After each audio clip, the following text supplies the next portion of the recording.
वंदे मातरम तो किसी का पर्सनल प्रॉपर्टी नहीं है ना। अगर आप वहां पर डिस्कशन करना चाहते हैं वंदे मातरम के पार्लियामेंट में, तो आपने कौन सा मैसेज दिया?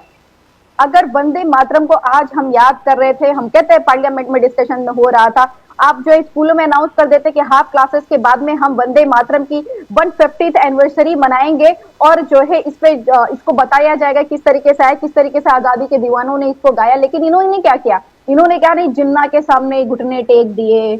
जिन्ना ने जो कहा कि लाइनें हट जानी चाहिए थी, अरे जिन्ना भाई साहब की डेथ 11 सितंबर 1948 को हो चुकी थी। और वंदे मातरम जो एक्सेप्ट किया गया था कॉन्स्टिट्यूशन में 20 जनवरी 1950 को एक्सेप्ट किया गया हुआ था।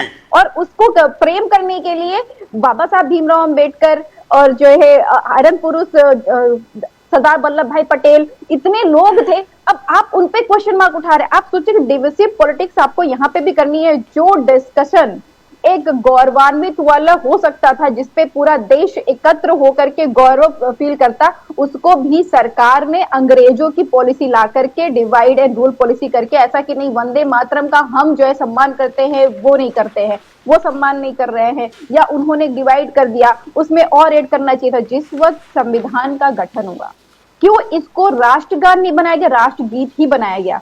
आपको पता है कि 26 जनवरी 1950 को संविधान लागू इसलिए किया गया होता क्योंकि 1930 में 26 जनवरी को जो आजादी की लड़ाई लड़ा करते थे, उन्होंने इंडिपेंडेंस घोषित कर दिया हुआ था कि हम इंडिपेंडेंस डे सेलिब्रेट करेंगे भारत का। और उस 26 जनवरी का महत्व कम ना हो, इसलिए कॉन्स्टिट्यूशन फ्रेम होने के बावजूद भी 26 ऑफ जनवरी 1950 को इंप्लीमेंट हुआ। और इसको राष्ट्रीय गीत भी इसीलिए बनाया गया क्योंकि अंग्रेजों को इससे दिक्कत हो रही थी और हमारे जो फ्रीडम फाइटर्स थे इसको गा करके गौरवान्वित महसूस करते थे और इसे गा करके लड़ा करते थे। अंग्रेजों को इससे इतनी प्रॉब्लम हुई थी कि इसको बैन भी किया हुआ था।